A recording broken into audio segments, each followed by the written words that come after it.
Seja muito bem-vindo a mais um episódio do Desbloqueando Salesforce, um podcast onde a gente conversa sobre como desbloquear todo o potencial do Salesforce na tua empresa. Meu nome é Rafael Dalla e eu tô aqui com o nosso expert em Salesforce, o Ariel Dornelles, Ariel Salesforce, né, Ariel? E aí, como é que tá? E aí, Dalla, tudo certo contigo? Tudo numa boa. E, Ariel, a gente vai conversar sobre um assunto hoje levantado por ti, que tu trouxe aí pra gente debater. Inclusive, tô com uma colinha aqui no telefone pra eu poder levantar, a gente não esquecer de nenhum dos pontos que a gente vai conversar. Mas a gente vai conversar sobre os erros que podem custar caro na hora de tu implementar e utilizar o Salesforce dentro da tua empresa.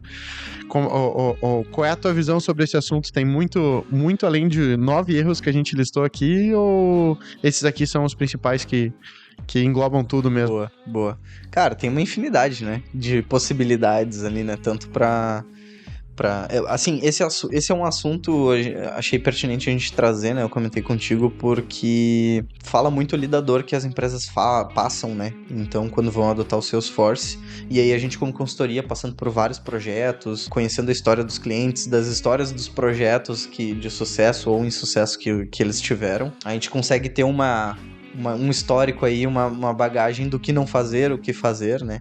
Então, tão importante quanto fazer certo, às vezes, é evitar os erros, né? Evitar o caminho do insucesso ali. Então, a ideia é a gente elucidar esses pontos, e, óbvio, tem muitos pontos para tratar, mas acho que a gente vai elencar aí uns 8 ou 9 principais, que são mais comuns ali, que a gente já viu no dia a dia. E também tem outros assuntos que daí vão virar outros episódios aí, provavelmente. Show, bora pra cima. E o primeiro item que a gente listou aqui, Ariel, foi não consultar os envolvidos no processo de adoção do Salesforce. Quando que tu já viu isso acontecer e acontecerem problemas em função de não ter essa consulta dos envolvidos? Cara, teve alguns casos aí já de clientes que foi realizado o projeto de Salesforce, em outro momento a gente não estava envolvido, e quando a gente entrou para parceria com as empresas, eles estavam com dores no sentido de adoção e engajamento ali, sabe? Até se tu for ver nessa lista de erros, tem erros que são mais técnicos e tem outros que são mais de time, de gestão de projetos, né, de alinhamento de expectativas e tudo mais. Essa parte da adoção, ela tá mais linkada com essa parte de projetos e pessoas e time, né? Então, uma prática que a gente traz muito forte quando a gente tá entrando num projeto novo com alguém é de envolver o time na construção, porque teve vários cases ali que a gente entrou, a galera não tava usando o sistema, não tava engajado e eles eram detratores do sistema. E aí, no final, por quê? Porque o sistema não estava conversando com as necessidades deles. E sim, o diretor comercial se envolveu no projeto, ele colocou as coisas que ele achava que deveria ser, o time não foi envolvido, e aí eles não engajaram e não utilizam o sistema, e aí começou a gerar vários problemas ali, né? Gaps de falta de dados, de erros, de processos que não estavam sendo seguidos e não batendo os resultados, né? Sim. Então a gente força muito essa questão de, cara, quem vai estar no dia a dia, na trincheira usando ali, tem que ser ouvido, sabe? Eles têm que se sentirem parte dessa construção desse projeto, e a gente tem que ver as dores deles para daí fazer um sistema que realmente atenda, que eles veem valor em utilizar. Sim. Né? E não seja algo forçado. Até porque num ponto de vista de gestão também, se tu for parar pra pensar, tipo, tu tem ali um time que tá engajado com o teu processo ali da empresa, tudo, pô, show de bola, as coisas andam, a galera compra a ideia, vai pra cima. Agora, a partir do momento que tu tem um núcleo ali que tá protestando, vamos dizer assim, protestando contra esse projeto, transformar um não em um sim, né? Tipo, catequizar essa galera ali pra eles aderirem ao Salesforce deve ser um desafio muito maior, né? Então é um esforço muito maior, né? É muito mais sadio tu, desde o start, tu já envolver todo mundo, né? Exato. Mais recente, a gente teve alguns projetos ali que começou nesse formato, assim, sabe? Tipo, foi feito um kickoff do projeto com todas as áreas envolvidas, então tinha mais de 60 pessoas ali na apresentação, sabe? Das áreas que estavam envolvidas, que eram principalmente marketing, operação e vendas. E aí o time estava engajado, sabe? Eles estavam muito empolgados com o projeto e eles estavam sendo colaborativos no processo de construção, definição dos negócios. Então isso, com certeza, teve muito valor ali pro projeto. A gente tá em fase final de entrega dele. E, assim, todo esse processo inicial ali de construir junto com o time fez com que o sistema ele conseguisse ter um valor percebido pro pro time. Então a galera tá ansiosa para começar a usar, sabe? A gente já tá fazendo, em vias de fazer a entrega do projeto, e aí a gente vai acompanhar como é que vai ser ali o pós-implantação. Sim, show. Vocês têm uma metodologia que vocês seguem, assim, para conseguir fazer essa implementação quando vocês fazem do início, né? Desde o start, quando não chega para apagar um incêndio ali, vocês conseguem ter um engajamento legal do time. Isso. Até nos casos de projetos em que a gente não começou, né? Teve um resultado bacana. Nesse que eu falei que não foi muito bom, que era uma empresa portuária, né? Então, o que acontece? Eles tinham... O time comercial deles era muito forte, e só que eles eram, assim, o pessoal mais, digamos, qual é o termo? Um pouco mais... menos aberto ali, menos receptivo a novas tecnologias, sistemas. Conservadores, etc. assim, E aí, no sentido ali do trabalho tecnológico. Sim, aqui funciona desse jeito, não é assim. Exato. E aí a gente notou que ao longo do projeto, porque daí a gente fez depois um workshop com eles para pegar as gaps, quais eram as dores, como que o sistema estava hoje, se atendia e não atendia. Então, e aí saiu um backlog muito grande de muitas coisas para fazer que o dia a dia deles não estava representado lá no CRM. Então, a gente viu isso já na prática, né? Aí, no momento em que a gente monta esse backlog e coloca essas atividades ali para o time desenvolver, aí o time comercial deles lá começa, sabe, eles veem valor naquilo porque aquilo vai resolver os problemas deles. Aquilo ajuda daí. Exato. Então, também teve um aumento de adoção bem bacana nesse sentido. Show. Cara, é um assunto que a gente já conversou várias vezes aqui, mas queria ver pra gente conversar além do que a gente já conversou, assim, porque a gente sabe que se personalizar demais a gente vai estourar os limites ali do Salesforce, de espaço que a gente tem, mas o que às vezes a personalização excessiva traz de dificuldade, de consequência, além só de estourar os limites ali do Salesforce? É um ponto bem legal de explorar, é um assunto que a gente fala o tempo todo, porque tem muitas consequências ali, né? Então a gente tem que pensar bastante ali quando for customizar alguma questão. Tem muitas coisas no CRM ali no Salesforce que já vem embarcada com muitas funcionalidades padrão. Então, se eu, por exemplo, a gente já viu casos assim, tá? Customizar a estrutura de leads, customizar a estrutura de oportunidades, o meu funil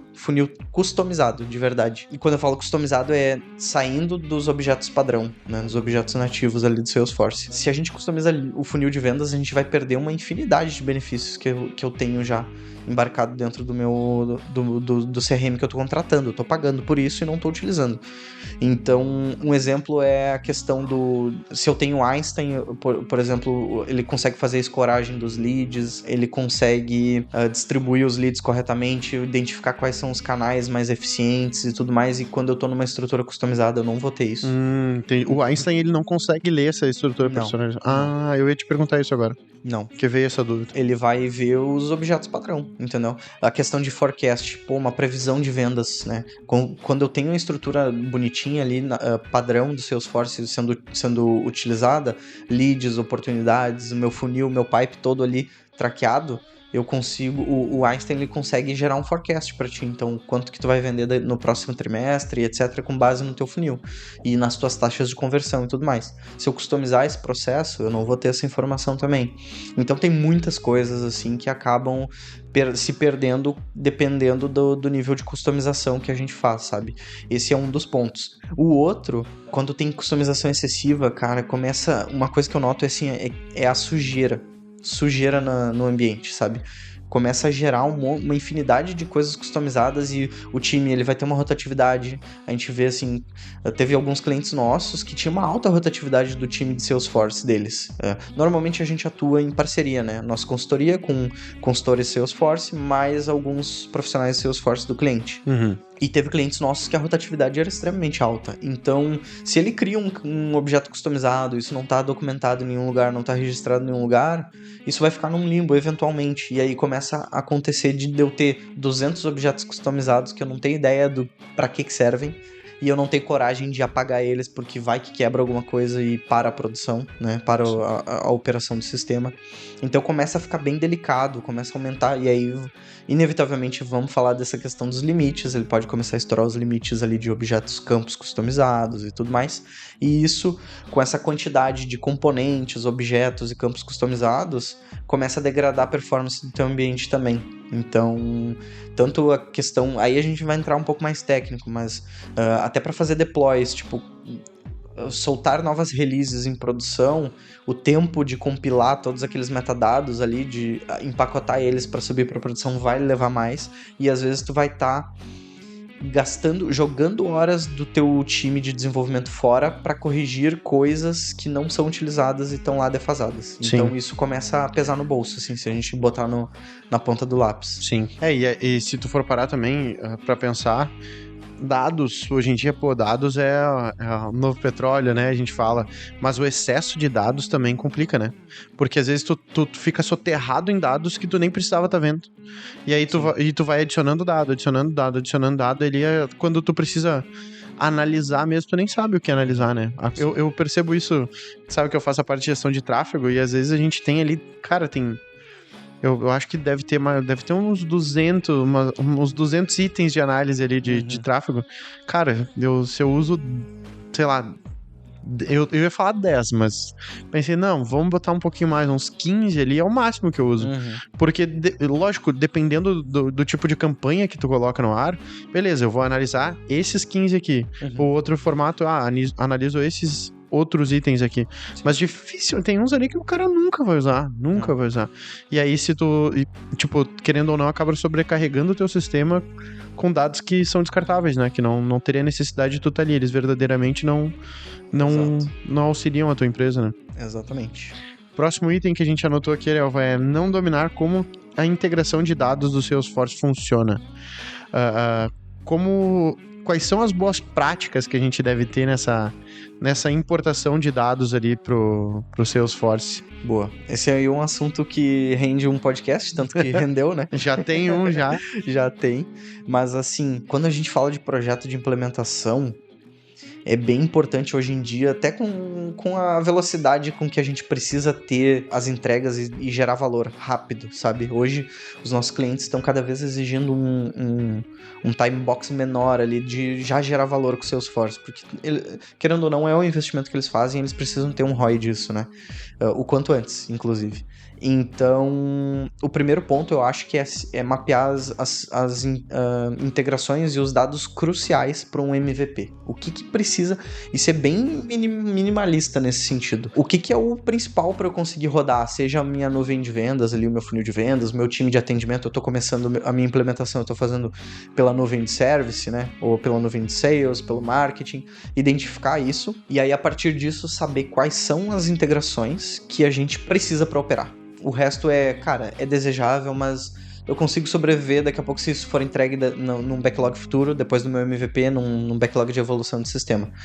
Então, e é nessa linha que a gente tem feito bastante dos projetos ali. Esse último projeto que eu estou envolvido, a gente está fazendo 2 integrações, que são sistemas externos ao Salesforce, que eles vão utilizar para fazer a gestão do projeto ali depois da venda concluída. Esse foi o foco, assim, a gente conseguir identificar o que é crucial e depois já tem todo um plano de evolução, um backlog de evolução dessas integrações para tornar cada vez mais fluida a experiência e com mais funcionalidades sendo integradas ao Salesforce. Mas pro MVP, para rodar e já começar a extrair valor, coletar feedbacks antes, o ideal realmente é identificar, cara, o que é o mínimo viável para eu fazer, né? Sim. Então esse é o primeiro ponto. O segundo é, não sei se a gente deveria entrar, eu vou começar a aprofundar muito nesse assunto, mas em linhas gerais eu falaria que a questão de carga de dados, né, a gente tem, com certeza vai, nessa questão de implementação do Salesforce, provavelmente tem muitos casos onde os clientes eles já têm um sistema antigo, né? Sim. Então tem uma base de leads, eu tenho uma base legada.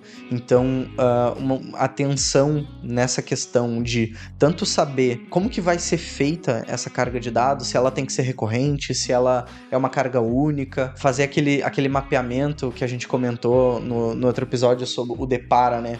O lead no Salesforce, ele é de uma forma e o lead num outro sistema é outra. Então, sim, tu fazer um mapeamento esse mapeamento entre os sistemas é bem importante. Entendi. Além daí, se precisar fazer uma integração mesmo dos padrões, a gente entender os limites de governança ali, Sim. saber utilizar as APIs corretas, né, para eu fazer tratamento de dados em massa ou individuais, né? Sim. E quando vai fazer essa migração, por exemplo, tu indica, por exemplo, algum momento crítico que não se deve fazer essa integração ou algum tipo de teste antes de fazer a integração mesmo, de fazer essa migração de dados para dentro do sistema? Ou não? No caso de não fazer, é difícil, assim, a gente sempre... É bem comum fazer e é possível, a gente sempre consegue fazer essa migração. O detalhe é o trabalho, às vezes, né? Dependendo do sistema, dá muito trabalho pra gente conseguir mapear isso certinho. Esse trabalho do depara, ele é o maior de todos. Sim.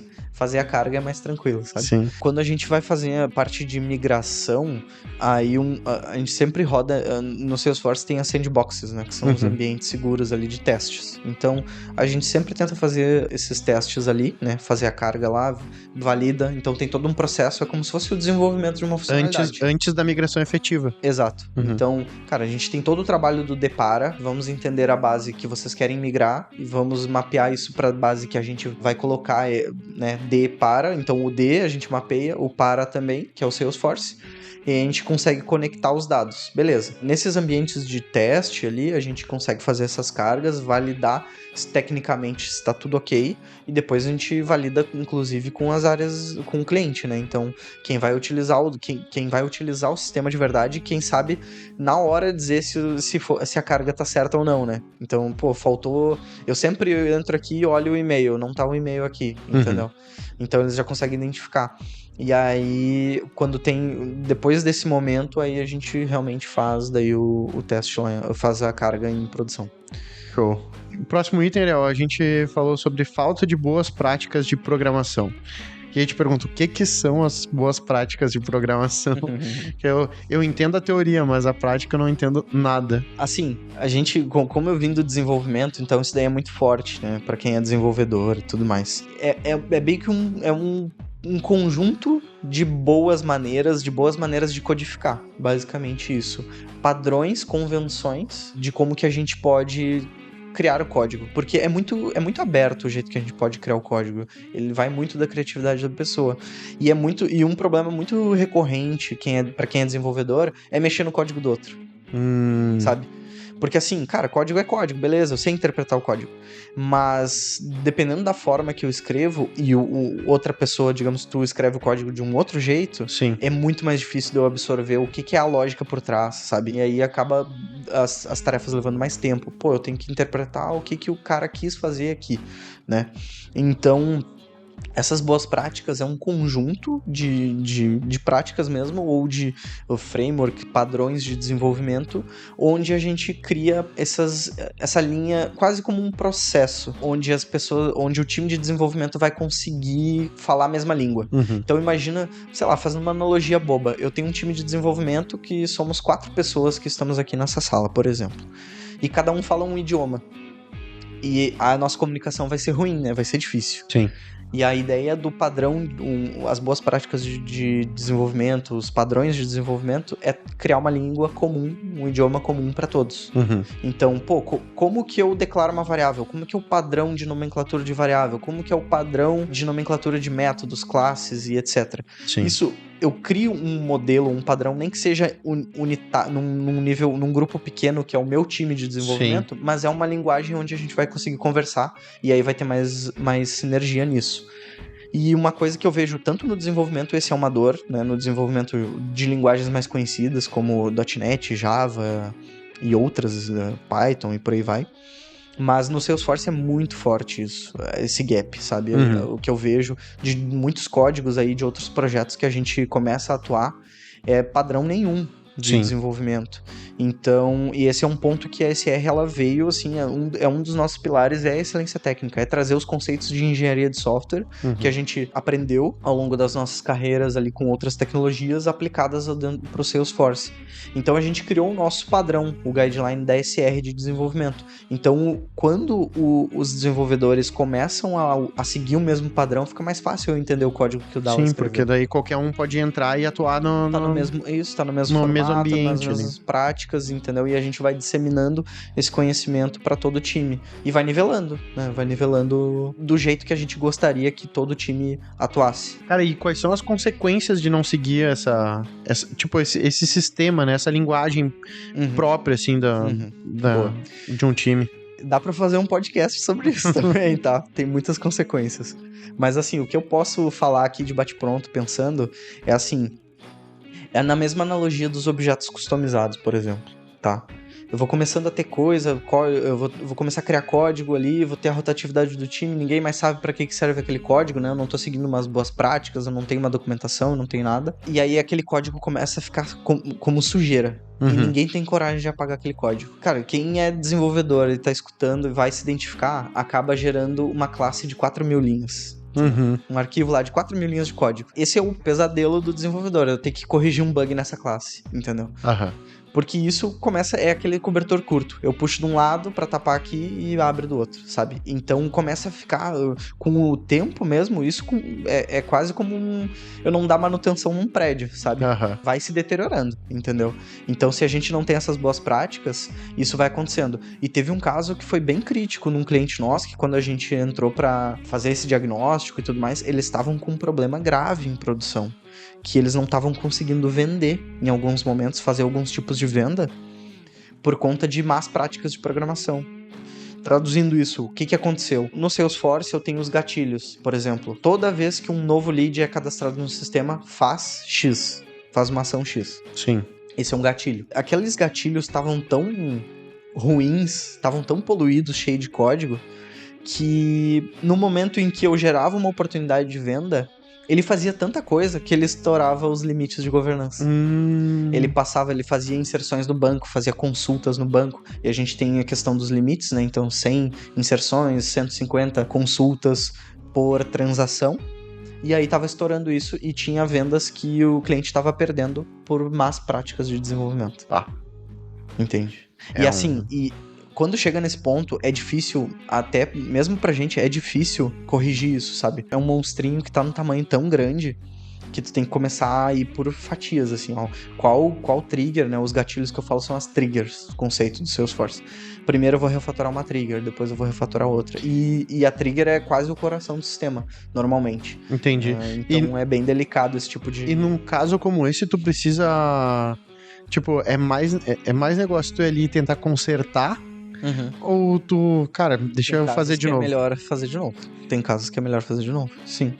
É quase um projeto novo, sabe? Eu vou fazer um projeto pra essa trigger aqui.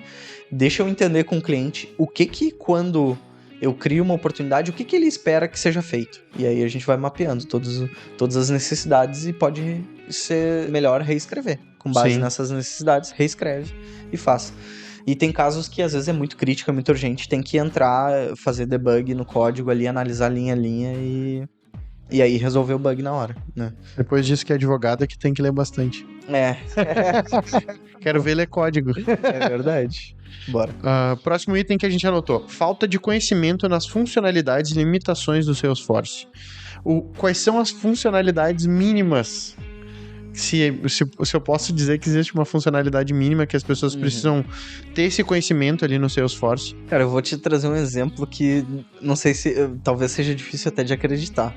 Mas essa parte de conhecer as funcionalidades é super importante. Teve um projeto que a gente conheceu de um cliente aí nosso. Eles customizaram...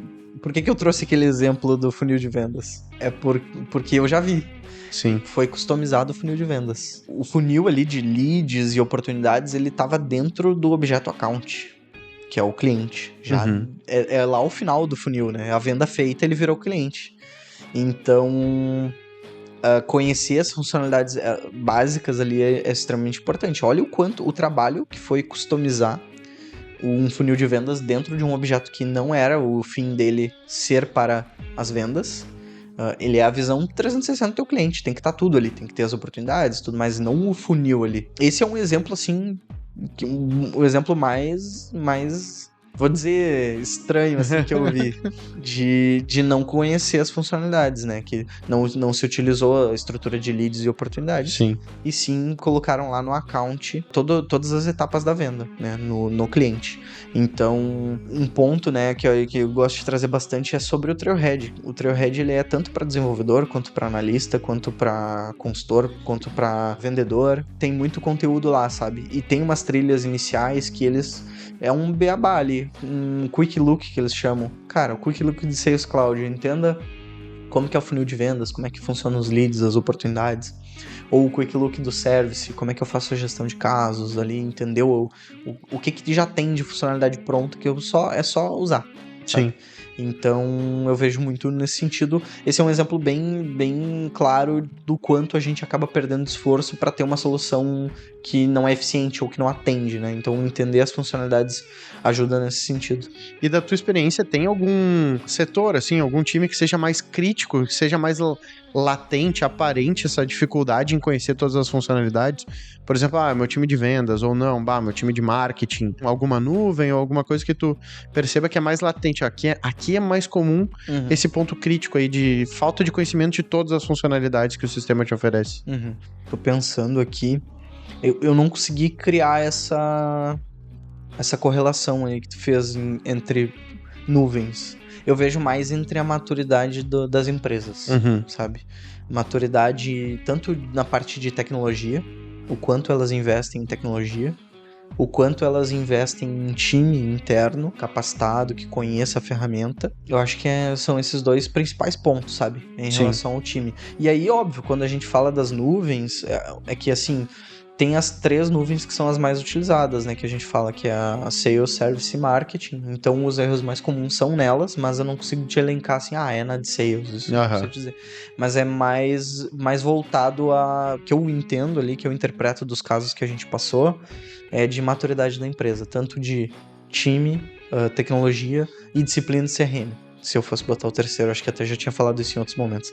A disciplina de CRM é muito importante. Entender o que é um CRM, o que deveria estar num CRM, quais as funcionalidades, o que são deveres e responsabilidades num CRM. Então, às vezes a empresa tem as questões tecnológicas, tem time qualificado, mas não domina muito propriamente a parte de CRM, o que deveria estar lá, quer que coloque tudo lá dentro, etc. Então, a gente tem que trabalhar bem esses pontos. E é comum tu chegar lá dentro de uma empresa e, chegar pra conversar com os desenvolvedores lá deles e eles não terem o domínio sobre essa questão dos limites do Salesforce? Desenvolvedores Salesforce, normalmente eles conhecem os limites de governança, tá? Mas assim, tem vários casos de desenvolvedores Salesforce que a gente acabou vendo ali, pessoas que desenvolveram um projeto ali, a gente foi depois dar uma manutenção e viu que, assim, se essa pessoa conhecia dos limites, ele não soube aplicar na prática. Entendeu? Mesmo se ele soubesse os conceitos, na prática, a gente vê que acontece muito problema nesse sentido dos limites. Vou te dar um exemplo bem básico, que eu vejo o tempo todo. Vem projeto novo, a gente olha código e isso acontece. É colocar consulta ao banco de dados dentro de um laço de repetição. O que isso quer dizer? Quando eu tenho os limites de consulta ao banco de dados, é por transação. Então eu faço cliquei no botão e ele chamou um código. Essa é uma transação. Ali dentro eu posso fazer 100 consultas, por exemplo, ao banco de dados. Só que quando eu cliquei naquele botão, eu tenho uma iteração lá que ele passa por 120 registros. E aí ele faz uma consulta para cada um desses 120. Então quando ele chegar no 100 e for pro 101, ele vai estourar e vai dar um erro. Então, e isso é muito comum, tanto para busca no banco de dados quanto para inserção no banco de dados. É espantador, assim, o quanto é comum de acontecer. E aí isso reflete, na prática, às vezes os desenvolvedores pecam em conseguir aplicar esses conceitos de limites ali de governança. Sim, e como que deveria ser feita essa consulta aí, se ele precisa consultar? Usar listas. Usar listas. Ao invés de eu fazer essa consulta para cada um dos 120 registros, eu fazer uma consulta onde ele me traga esses 120 e depois eu interaja via código buscando exatamente o que eu quero. Sim, uma vez só. Um gatilho só ali. Exato. Aí eu trocaria de 120 consultas para uma só. E aí isso tá linkado, esse problema tá muito linkado também com aquilo que a gente falou das boas práticas de desenvolvimento, das triggers que eu comentei. Sim. É isso aí. Tá dentro disso daí. Orel, eu quero te propor uma coisa aqui, porque a gente até agora falou de 5 itens aqui dessa... Eu tava confundindo, a gente tá rindo que eu tava confundindo em 6 aqui. Mas a gente já conversou sobre 5 itens desses maiores erros, os erros mais comuns sobre o Salesforce. Se a gente seguir aqui o baile, pelo que eu tô vendo de item aqui, a gente vai passar de 1 hora tranquilo desse podcast aqui. Sim. Vamos fazer uma parte 2 pra ficar um pouco mais fácil da galera absorver, de quem tá ouvindo aqui o podcast. E a gente entra depois com uma parte 2 e a gente consegue se aprofundar, principalmente aqui nos próximos itens aí. Vamos adiantar, inclusive, os próximos itens, ó. A falta de cultura de DevOps, falta de estratégia de dados, falta de monitoramento e contratar licenças incorretas. Esse de licença, inclusive, já rendeu um podcast inteiro já, né? Então, eu sei que são itens que a gente vai conversar bastante. Bora fazer uma parte 2, então, desse... Bora, vamos lá. Fechou, então. E se tu tá ouvindo esse podcast até aqui, lembra de dar um like, comenta aqui se de repente tem algum erro que tu gostaria que a gente conversasse e a gente ainda não falou. Comenta aqui embaixo, favorito podcast no teu streaming aí. Se inscreve no canal, vai seguir o Ariel. Como é que a gente faz para entrar em contato com a SR, Ariel? Além do QR Code que tá passando aqui nessa tela. Boa. srconsulting.io é o nosso site, nosso @, rede social ali também. Estamos no LinkedIn, SR Consulting. Se quiser falar diretamente comigo, eu estou no LinkedIn também, Ariel Dornelles, e no Instagram. Ariel Dornelles é o meu perfil pessoal, né? Se quiser me seguir, pode seguir, eu não gero conteúdo lá, mas eu tenho o Ariel Salesforce, para gerar conteúdo do Salesforce ali no Instagram também. Show de bola. Então, se tu quer desbloquear todo o potencial do Salesforce na tua empresa aí, já lê o QR Code ou clica no link aqui da descrição, vai conversar lá com o pessoal da SR, que eles vão te fazer uma bela numa consultoria ali e tu vai conseguir faturar bem mais aí dentro da tua empresa, fechou? Boa. É isso aí, então. Até o próximo episódio. Valeu.